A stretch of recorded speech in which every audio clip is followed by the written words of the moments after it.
गड़बड़ में बोल दिया तो मुझे रोक दीजिएगा। हम लोग यहाँ इकट्ठा हुए हैं 2024 के चुनाव के संदर्भ में। एक ऐसा चुनाव, अभी तक हम लोग जो चुनाव करते थे हर बार विधानसभा का और लोकसभा का चुनाव हम लोगों ने किया है, अपने लिए प्रत्याशी चुना है, भाजपा को चुना है, सपा को चुना है, बसपा को चुना है। इस वजह से हमने वोट किया था कि एक अपने द्वारा चाहे जाने वाले दल के लिए हमने चुनाव किया था। इस बार जो हमारा आपका चुनाव हो रहा है वो किसी दल को, किसी सांसद को, किसी विधायक को चुनने का नहीं है। किस चीज का चुनाव है? देश, प्रजातंत्र और संविधान को बचाने का।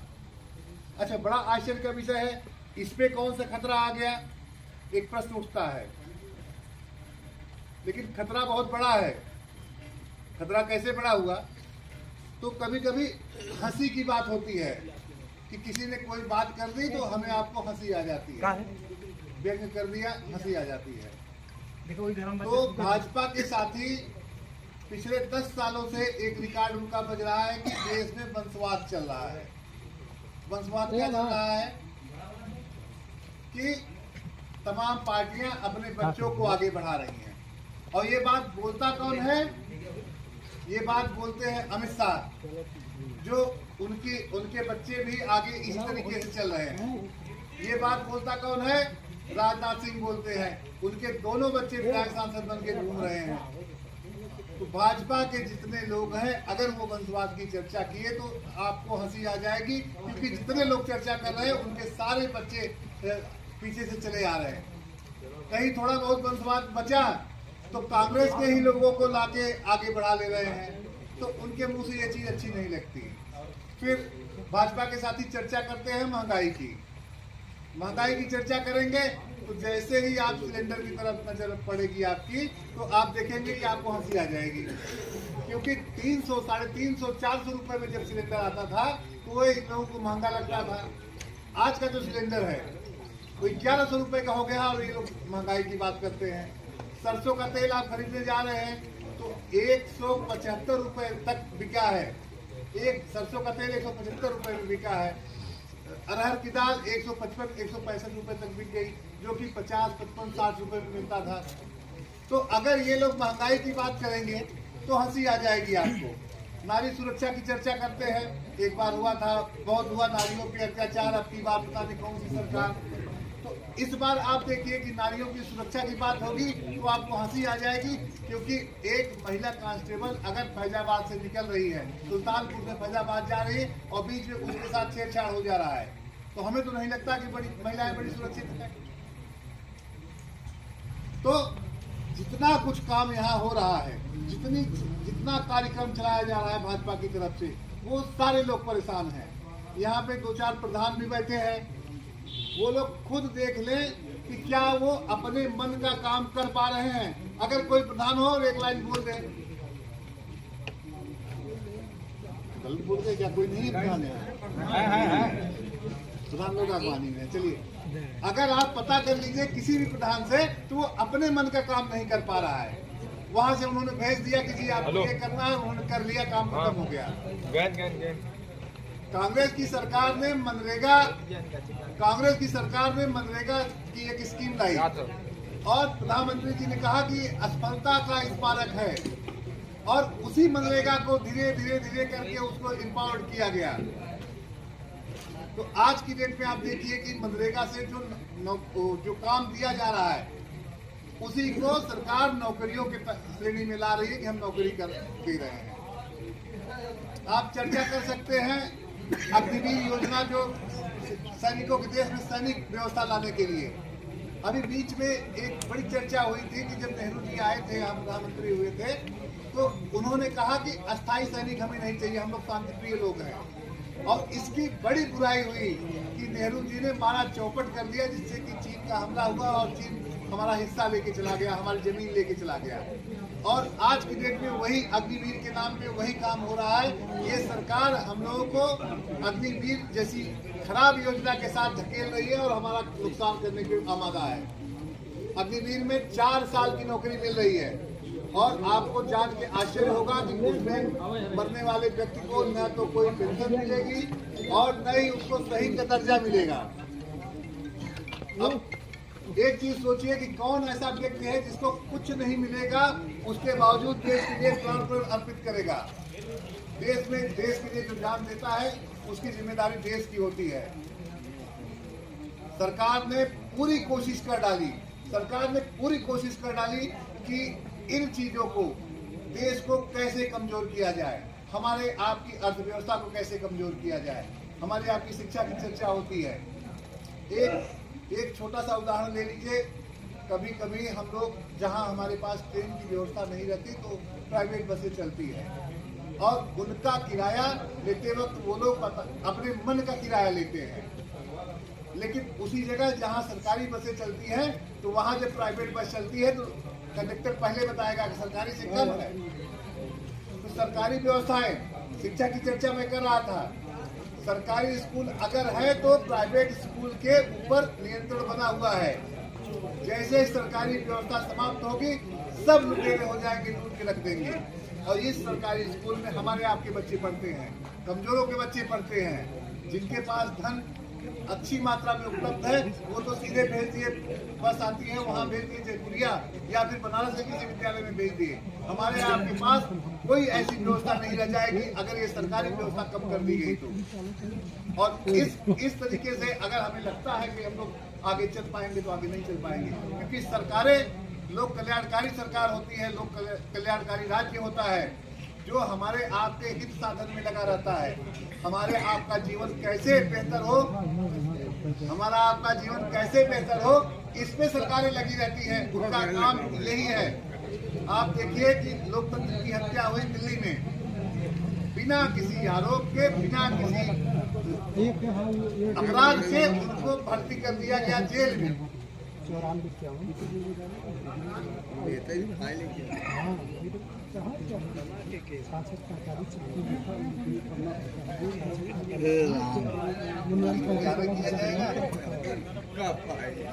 किया जाएगा बिना किसी अपराध के अरविंद केजरीवाल को जेल में डाल दिया गया, जो हमारे गठबंधन के साथी है। संजय सिंह को जेल में डाल दिया गया। क्यों डाल दिया गया? सीबीआई का कोर्ट रोज बताता रहा कि अभी कोई सबूत नहीं है, इनको रखा जाए, अभी हमारे पास कोई सबूत नहीं है, इनको रखा जाए, और रोज उनको जेल में रखा गया। अंततः सुप्रीम कोर्ट ने कहा कि अगर आप सबूत नहीं पेश कर पा रहे तो हम इनको छोड़ देंगे। तो ये क्यों किया गया? क्योंकि 2024 का चुनाव था, अरविंद केजरीवाल एक बड़ा चेहरा है, इनकी बातें इतनी कठोर होती हैं कि कोई जवाब नहीं दे पाता। तो निश्चित रूप से अगर ये बाहर रहेंगे तो चुनाव प्रभावित करेंगे।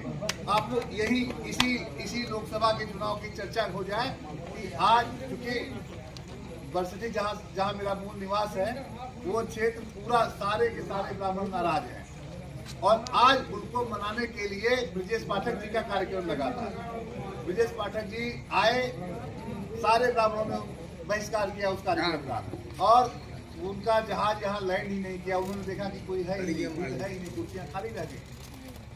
तो ये चुनाव एक तरीके से स्थानीय मुद्दों को अगर लिया जाए, राष्ट्रीय मुद्दों को लिया जाए, अंतर्राष्ट्रीय मुद्दों को लिया जाए, तो ये चुनाव एकदम से खत्म है।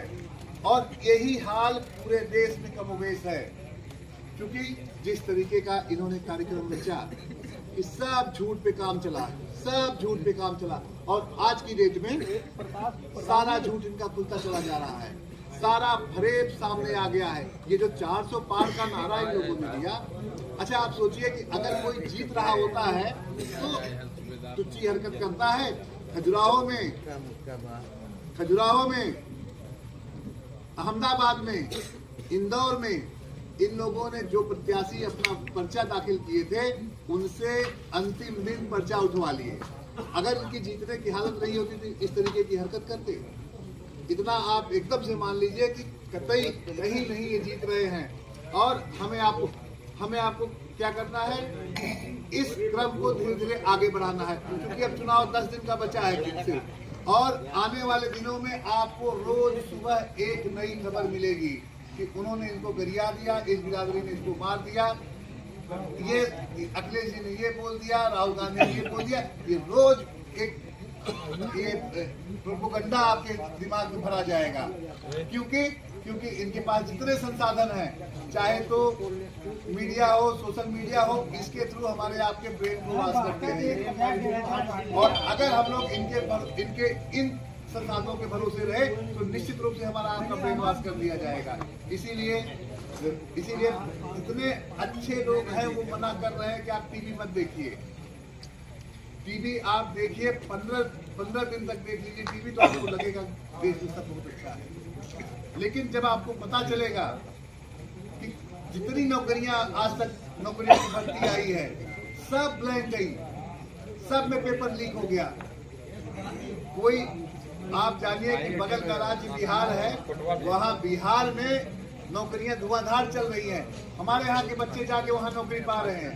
लेकिन उत्तर प्रदेश में पिछले 7 सालों से सरकार भाजपा की है, इस दौरान कोई भर्ती नहीं हो पाई। और हम आप पिछली बार जो वोट दिए थे, हम ही आप देखिए उनकी सरकार बनाए थे। आज की डेट में अगर किसी बच्चे से एक मिठाई छीन ली जाए तो बच्चा रोने लगता है।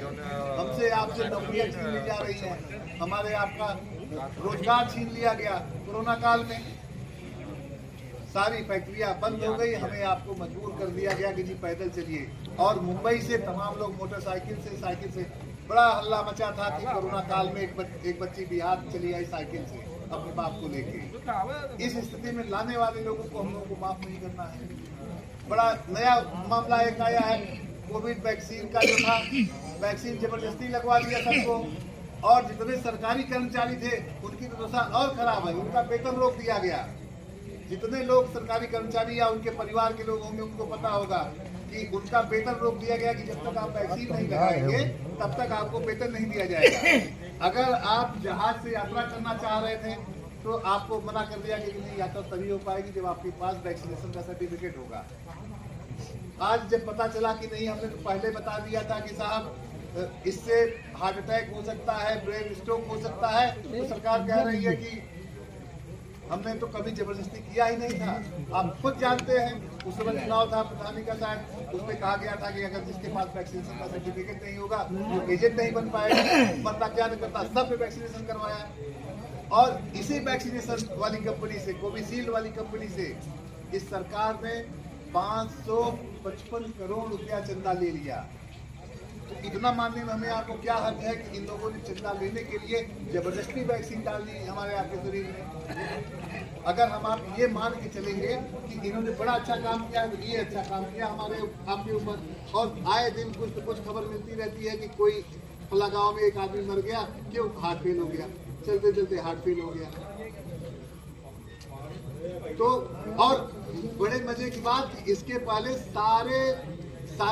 सारी वैक्सीन के उस पर सर्टिफिकेट में एक फोटो आया करती थी प्रधानमंत्री जी की, और आज की डेट में फोटो उनकी गायब हो गई। तो हमें आपको संविधान में जिसकी सुरक्षा के लिए मैंने आह्वान किया सबसे पहले मतदान के लिए, और इंडिया गठबंधन के पक्ष में मतदान करने के लिए आह्वान किया, तो सबसे बात बताओ।